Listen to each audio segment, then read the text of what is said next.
අයිබෝන් ඔගුලම එක තුලා ට කටරෝල් ඉන්ටරට ුප් චනල ඇත් එක් ඉතිං ගොඩ කාලගින් තමයි තව වීඩියෝ එකක් මේ අරගෙනෙන්නේ මම හිතුවා ඔගොල්ලොන්ට වර්චුවල් රියලිටි ඇප් එකක් හදාගන්න කියල දෙන්න ඕන කියලා ඉතිං ම ආදෝගොල්ලොන්ට කියල දෙන්න යන්නේ වර්චුවල්ට ඇ් එකක් හදාගන්න විදිහ ඉතිං මේකට ටිකක් පොඩි වැඩ කොටසක් පොඩි වැඩටි අක්තිය නොතින් කරගන්න ඉතිං හරි එනම් පටන්ගමු වැඩේ මේකට ඔගොල්ලෝ යුනිටිය එකට ඇවිල්ලා මුලින්ම 3D ප්‍රොජෙක්් එකක් ඕපන් කරගන්න නිව් ප්‍රොජෙක්් එක 3D පොජෙක්් එකක් VR ප්‍රොජෙක්් එකක් ගන්න එපා 3D ප්‍රොජෙක්් එකක් ගන්න ඊට පස්සේ මෙන්න මේ විදිර Google එකට ඇවිල්ලා Google කාඩ්බෝඩ් කියලා ඔගොල්ලෝ සර්ච් කරන්න ඕන Google කාඩ්බෝඩ් කියලා ඔගොලන්ට පේනවා ඇති කාඩ්බෝඩ් Google VR කියලා මේ විදිහට සයිට් එක ඔගොලන්ට පේනවා ඉතිං මේ Googleලා හදපු ප්‍රොජෙක්් එකක් තමයි මේ ඉගෙන ගන්න ළමයින්ට VR වලින් වැඩ කරන්නේ කොහොමද කියලා දෙන්න හදපු ප්‍රොජෙක්ට් එකක් මේක ඒගොල්ලෝ හඳුන්වා දුන්න ඒ දවස්වල මෙන්න මේ විදිහට කාඩ්බෝඩ් VR බොක්ස් එකක් ෆෝන් එක ඉස්සරහට දාලා අපිට VR අත්දැකීම ලබා ගන්න පුළුවන්. ඉතින් මේ SDK එක පාවිච්චි කරලා අපිට පුළුවන් Unity එක හරහා අපිට අවශ්‍ය VR ඇප් එකක් හදාගන්න. SDK එකක් කියන්නේ software development kit එකක්. අන්න ඒ වගේ මේ කිට් එක පාවිච්චි කරලා අපිට පුළුවන් Unity එක හරහා අපිට අවශ්‍ය ඇප් එකක් හදාගන්න. හරි ඊට පස්සේ ඔයගොල්ලෝ මේ සයිට් එකට ගිහිල්ලා මෙන්න මේ developers කියන ටැබ් එකට යන්න ඕන. මේ developers කියන ටැබ් එකට ගියාට පස්සේ ඔයගොල්ලොන්ට පේනවා documentations කීපයක් දාලා තියෙනවා. මෙතන Unity Android ISO කියන documentation එකට යන්න ඕන ඔයගොල්ලෝ. දැන් මෙතන quick start for Google Cardboard for Unity ඔන්න මේ විදිහට සයිට් එක ඔයගොල්ලන්ට පේනවා. මෙතන මේ සයිට් එකේ ඔයගොල්ලන්ට step by step සේරම දේවල් කියලා දීලා තියෙනවා කොහොමද මේක කරගන්න ඕන කියලා. ඔයගොල්ලන්ට පේනවා ISO වලටත් මෙතන පල්ලෙහා ප්‍රොජෙක්ට් එක හදාගන්නේ කොහොමද කියලා දාලා තියෙනවා. දැන් මෙතන මේ විදිහට ඔයගොල්ලන්ට ප්‍රොජෙක්ට් එක කොහොමද හදාගන්න ඕන කියලා පියවරෙන් පියවර තියෙනවා. මම ඔයගොල්ලන්ට මේ පියවර ටික කරලාම පෙන්නන්නම්. ඔයගොල්ලන්ට එතකොට අදහසක් ගන්න පුළුවන් මේක කොහොමද කරගන්නේ කියලා. දැනටමත් 3D ප්‍රොජෙක්ට් එකක් දැන් ඕපන් කරලා තියෙන්නේ. ඊට පස්සේ දැන් මෙතන අපිට Unity එකට තියෙන කාඩ්බෝඩ් පැකේජ් එක අපි දාගන්න ඕන. මේ විදිහට පැකේජ් එකට දාගන්න නම් අපි පැකේජ් මැනේජර් එකට යන්න ඕන. Unity එකේ වින්ඩෝ වලට ගියා පැකේජ් මැනේජර් එකට ගියා. මේ විදිහට පැකේජ් මැනේජර් එකට ඇවිල්ලා මෙන්න මේ විදිහට මෙතන මේ තියෙන ධන ලකුණ ක්ලික් කරලා add package from git URL කියලා තියෙනවා. මෙතන URL එක paste කරන්න තමයි තියෙන්නේ. දැන් අපි ආපහු මේ site එකට ගිහිල්ලා මෙන්න මෙතන git repository එක මේ URL එකක් දීලා තිනවා. මම ඒක copy කරගත්තා. ඊට පස්සේ මම මේක copy කරගෙන ඇවිල්ලා මම මෙතනින් මේ විදිහට paste කරනවා. මෙතන add දුන්නාට පස්සේ ඔයගොල්ලෝ ටික වෙලාවක් යනවා ඒ git repository එකේ තියෙන SDK එක අපේ Unity එකේ පැකේජ් එකක් විදිහට ඉම්පෝර්ට් වෙන්න චුට්ට වෙලාවක් යනවා. බලමු අපි ඒ ප්ලගින් ටික දාගන්න ඕන අපි මුලින්ම. ඊට පස්සේ තමයි අපි මේක Android වලට හදාගන්න ඕන නිසා ඔන්න ඒක ඉම්පෝර්ට් වෙනවා.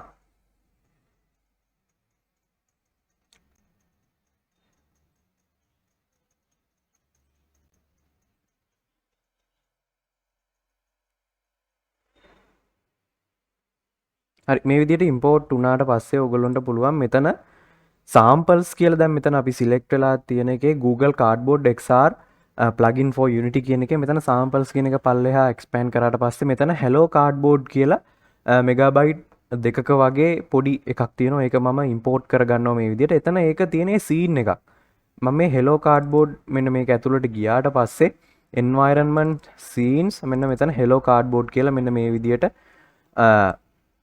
පොඩි සීන් එකක් තියෙනවා ඒගොල්ලෝ හදලා. මෙතන ඔයගොල්ලන්ට මේක ඇතුළට ගියාට පස්සේ බලා ගන්න පුළුවන්. නිකන් පොඩි රූම් එකක් වගේ තියෙන. මෙතන කියුබ්ස් අනම්මනම් තියෙනවා. මේක තමයි අපේ සීන් එක. දැන් අපිට ඕන සීන් එකක් මෙතන හදා ගන්න පුළුවන් 3D objects පාවිච්චි කරලා. මෙන්න අපිට කැමරාවකුත් මෙතන දීලා තියෙනවා.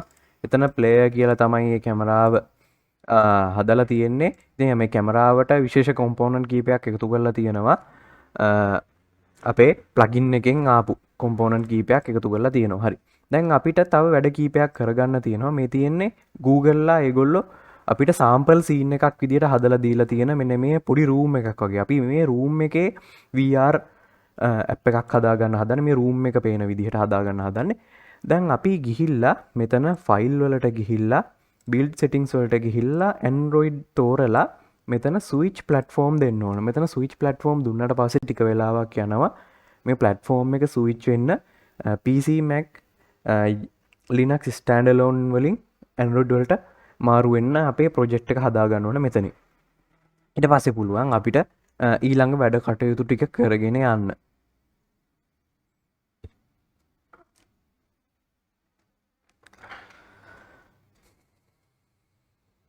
ඔගොල්ලොන්ට අර සයිට් එකට ගිහිල්ලා ඒ සයිට් එකේ තියෙන පිළිවෙලත් එක්ක ඒ ස්ටෙප් බයි ස්ටෙප් ඔගොල්ලොන්ට ඔගොල්ලොන්ගේ මේ ප්‍රොජෙක්ට් එකේ සෙටින්ග්ස් ටික හදාගන්න පුළුවන්. හරි දැන් අපිට මේ විදිහට Android වලට ස්විච් වුණා. දැන් ස්විච් වුණාට පස්සේ අපිට player settings හදාගන්න ඕන. player settings හදාගන්න මෙතන මේ විදිහට එතනම තියෙන player settings වලින් මම මේ විදිහට ඇතුළට යනවා. ඇතුළට ගිහිල්ලා මම මේ විදිහට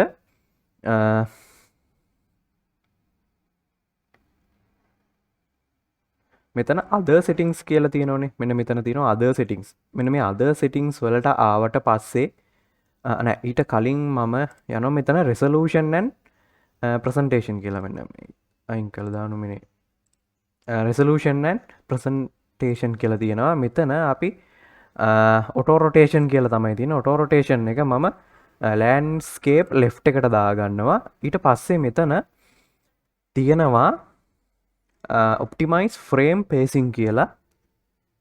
optimize frame pacing මෙන්න මෙතන ටික් මාක් එක අයින් කරගන්න ඕන ඕගොල්ලෝ. ඊට පස්සේ දැන් එතන වැඩ ටික හරි other settings වලට ඇවිල්ලා ඕගොල්ලෝ කරගන්න ඕන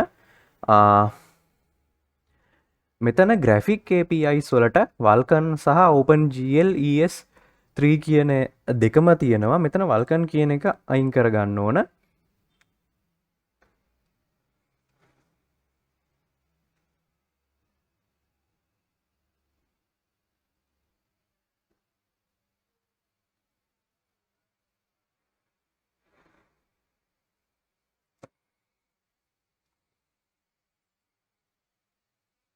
හරි එතන Vulkan කියන එක අයින් කරගත්තා.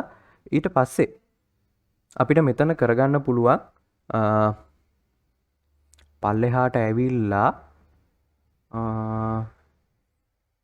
මෙතන platform එකේ Android KitKat කියලා තියෙන්නේ. දැන් මෙතන minimum API එක Android KitKat කියලා තියෙන්නේ. දැන් අපි minimum API එක Android 7.0 වලට හදාගන්න ඕන. මොකද මේ පරණ version වලට මේක වැඩ කරන්නේ නැහැ. ඊට පස්සේ script backend මෙන්න මෙතන configure එතන පල්ලෙහාම configuration වල script backend කියලා එකක් තියෙනවා. එතන mono කියලා වැටලා තියෙන්නේ. එතනින් අපි තෝරගන්න ඕන IL2 CPP කියන එක.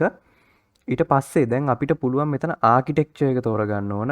අපි එතන architecture එක target architecture එක මේ තියෙන target architecture එක ARMv7 හරි ARMv7 වලට වැටිලා තියෙනවා. ARM 64 වලට ඒ දෙකම වුණත් කමක් නැහැ. ඔයගොල්ලෝට ටික් මාක් එක දාලා තියාගන්න පුළුවන්. මම ඕනනම් දෙකටම ටික් මාක් එක දාලා තියෙනවා. ඒක ප්‍රශ්නයක් නැහැ. දෙකෙන් එකකට හරි දෙකටම හරි ටික් මාක් එක වැටලා තියෙන්න ඕන. මෙතන ඉන්ටර්නෙට් ඇක්සස් වලට ඔටෝ තියෙන්නේ මෙතන රික්වයා දාලා මේගොල්ලෝ Google එකේ මෙන්න මේ ඔයගොල්ලන්ට පේනවා ඇති. මෙතන quick start එකේ මෙතන Google මෙතන settings වල ඔයගොල්ලන්ට පේනවා ඇති. ඒගොල්ලෝ recommend කරලා තියෙන step by step ටික තමයි මම මේ ඔයගොල්ලන්ට මේ කරගෙන යන්නේ. හරි ඉන්ටර්නෙට් ඇක්සස් කියලා දෙන්න ඕන. ඉන්ටර්නෙට් ඇක්සස් එක රික්වයා කියලා දෙන්න ඕන. ඊට පස්සේ මෙතන ප්‍රොඩක්ට් නේම් එකට ඕගොල්ලොන්ට මෙතන දාගන්න පුළුවන්. ඕගොල්ලෝ කැමති නමක් කම්පැනි නේම් එකට කැමති නමක් ඕගොල්ලොන්ට දෙන්න පුළුවන්. ඊට පස්සේ පබ්ලිෂර් සෙටින්ග්ස් හදාගන්න ඕන. මෙතන පල්ලෙහා එතන පබ්ලිෂර් සෙටින්ග්ස් තියෙනවා. කොහෙද? මෙතන පබ්ලිෂර් සෙටින්ස් වලට මෙන්න මේ විදිහට පල්ලෙහාට එන්න ඕන. මෙතන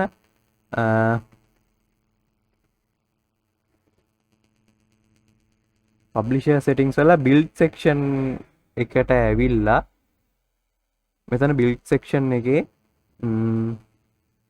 කස්ටම් මේන් ග්‍රේඩල් ටෙම්ප්ලේට් කියලා එකක් තියෙනවා.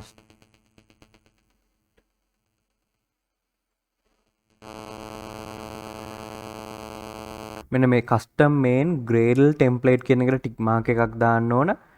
ඒ වගේම කස්ටම් ග්‍රේඩල් මේ කස්ටම් ග්‍රේඩල් ප්‍රොපර්ටීස් ටෙම්ප්ලේට් කියන එකටත් ටික් මාක් එකක් දාන්න ඕන. ඊට පස්සේ දැන් ටික් මාක්ස් දැම්මට පස්සේ මම මේක මේ විදිහට මෙතනින් ඩොක් කරගන්නම්. එතකොට ලේසි මට මේ විදිහට ඇසෙස්ට් වලට ඇවිල්ලා අපි අර මේ ටික් මාක් එක දාගත්තට පස්සේ තමයි මේක හැදෙන්නේ. ප්ලගින්ස් කියලා එකක් තියෙනවා. ඒක ඇතුලේ Android කියලා එකක් තියෙනවා. Android එකට ඇවිල්ලා මේන් ටෙම්ප්ලේට් කියන එක සිලෙක්ට් කරලා ඩබල් ක්ලික් කරන්න. ඩබල් ක්ලික් කරාට පස්සේ ඔයගොල්ලන්ට පුළුවන් ටෙක්ස්ට් එඩිටර් එකකින් ඔයගොල්ලන්ට මේ විදිහට ඒක ඕපන් කරගන්න පුළුවන්. ඇතුලේ කෝඩ් ටිකක් තියෙන්නේ. ආපහු මෙන්න මේ විදිහට ඔයගොල්ලන්ට මෙන්න මේ quick start guide එකට ඇවිල්ලා මෙන්න මේ කෝඩ් සෙග්මන්ට් එක කොපි කරගන්න. කොපි කරගෙන මෙතන ඇවිල්ලා මෙන්න මේ dependencies කියලා තියෙන්නේ. මෙන්න මේ dependencies ඒක ඇතුලේ මේ විදිහට control එකයි V එකයි ගහලා paste කරගෙන save කරගන්න. හරි. ඊට පස්සේ පල්ලෙහා මෙන්න මේ විදිහට assessed plugin android gradle template.properties කියන එකේ ඇතුලේ properties එකට ගිහිල්ලා මෙන්න මේ android මෙන්න මේ පොඩි කෝඩ් කෑලි දෙක paste කරගන්න ඕන. මම ඒකත් open කරගන්න මේ තියෙන එක. ඒක මේ විදිහට open කරාට පස්සේ මෙන්න මේ විදිහට ඔයගොල්ලන්ට පේන්න තියෙනවා. මම මේ විදිහට ඒකත් paste කරගන්න.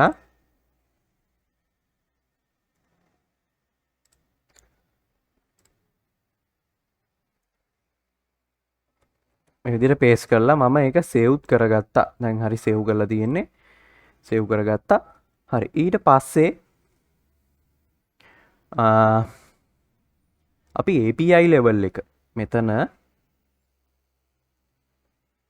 other settings වල මෙන්න මේ automatic දාලා තියෙන නිසා ඒගොල්ලෝ කියලා තියෙනවා මෙතන automatic දාලා තියෙන නිසා මේ තව පොඩි කෝඩ් කැලලක් වෙනස් කරන්න තියෙනවා. ඒකට පල්ලෙහා තියෙන මෙන්න මේ publisher settings වල build section එකේ custom main manifest කියන එකටත් ටික් මාක් එකක් දාන්න කියලා කියනවා. ඊට පස්සේ ඒක ටික් මාක් එකක් දැම්මට පස්සේ මෙන්න මේ විදිහට ඕගොල්ලොන්ට ෆයිල් එකක් හැදෙනවා. ඕගොල්ලොන්ට පේනවා අර plugins Android කියන ෆෝල්ඩර් එක ඇතුලේ. මම ඒකත් ඩබල් ක්ලික් කරලා ඕපන් කරගන්නවා.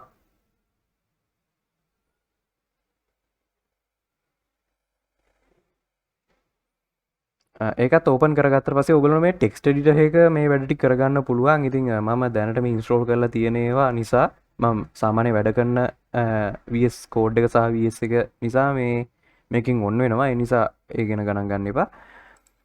මෙන්න මේ පල්ලෙහාට ආවට පස්සේ දැන් අපි මෙන්න මේ කොටස සම්පූර්ණ කළා. මේ කොටස සම්පූර්ණ කළාට පස්සේ මෙන්න මේ android manifest.xml page එකක් හැදෙනවා. මම ඔයගොල්ලන්ට කිව්වා දැන් අර හැදුනා පෙවුනා කියලා. ඊට පස්සේ මෙන්න මෙතන application කියලා tag දෙකක් තියෙනවා. මෙන්න මේ පළවෙනි application tag එක ඇතුලේ මෙන්න මේ කෑල්ල විතරක් copy කරගන්න ඕන.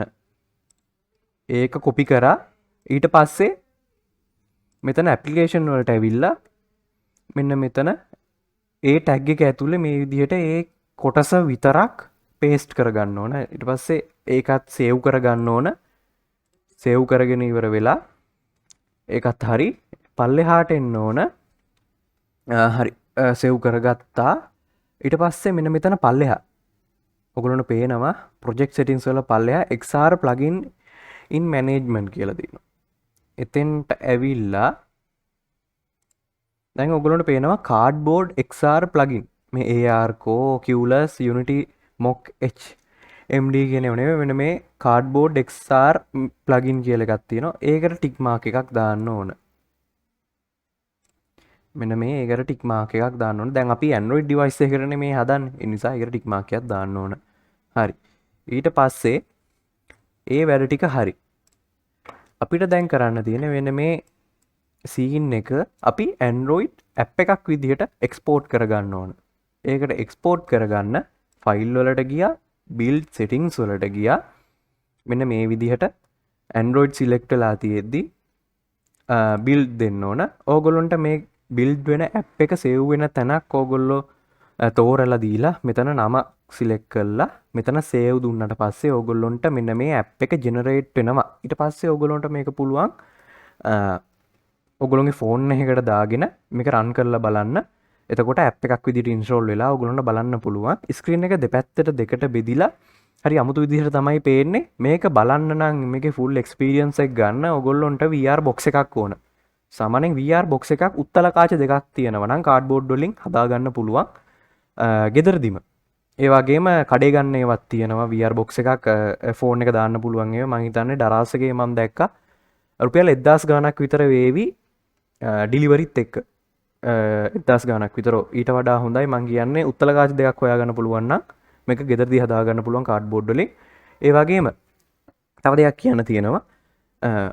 සමහර පරණ ෆෝන් වලට මේක වැඩ කරන්නේ නැහැ. ඕගොල්ලොන්ට මම මේක චෙක් කරලා බැලුවා මගේ මම දැනට මම පාවිච්චි කරන මල් ළඟ තියෙන Huawei Y7 Pro එකේ වැඩ කරේ නැහැ. වැඩ කරේ නැහැ කියන්නේ app එක install වෙනවා. අපි එහාට මෙහාට හරවනකොට මේ room එක වටේට කැමරාව හැරෙන්නේ නැහැ. ඒ කියන්නේ මේ මගේ ෆෝන් ඒ කියන්නේ මේ ටිකක් පරණයි මගේ ෆෝන් එක. අදාළ sensors නැති වුනහම තමයි එහෙම වෙන්නේ. ඒ කියන්නේ app එක වැඩ කරන්න අවශ්‍ය sensors ෆෝන් එකේ නැති වුනහම ඒ දේවල් වෙනවා. ඉතින් compatibility පොඩ්ඩක් බලලා ඒ ෆෝන් එක පාවිච්චි කරන්න. මම ඊට පස්සේ run කරලා බැලුවා Redmi Note 10S එක superior ටම වැඩ කරනවා ඒක. VR box එකක් තියෙනවනේ VR box එකට දාලා ඔළුව හරවන පැත්තට ඒ කැමරාව හැරවිලා අපි නිකන් අමුතුම ලෝකෙක ඉන්නවා වගේ මේක බලා ගන්න පුළුවන්. ඕගොල්ලන්ට මෙන්න මේ මෙතන ඕගොල්ලන්ට දීලා තියෙන මේ cube room කියන එක මේ cube room එක වෙනුවට ඕගොල්ලන්ට පාවිච්චි කරන්න පුළුවන් ඕගොල්ලොන්ගේම scene එක පාවිච්චි කරන්න පුළුවන්. ඒ වගේම ලොකු programs මේකේ වැඩ කරන්නේ නැති වේවි. මොකද cardboard කියන plugin එක ඒ වගේම cardboard ඒගොල්ලොන්ගේ Android app එකේ පොඩි demo scenes වගේ දේවල් තමයි ඒගොල්ලෝ හදලා තියෙන්නේ. මං හිතන්නේ අර ලොකු දේවල් කරන්න බෑ ඒකෙන්.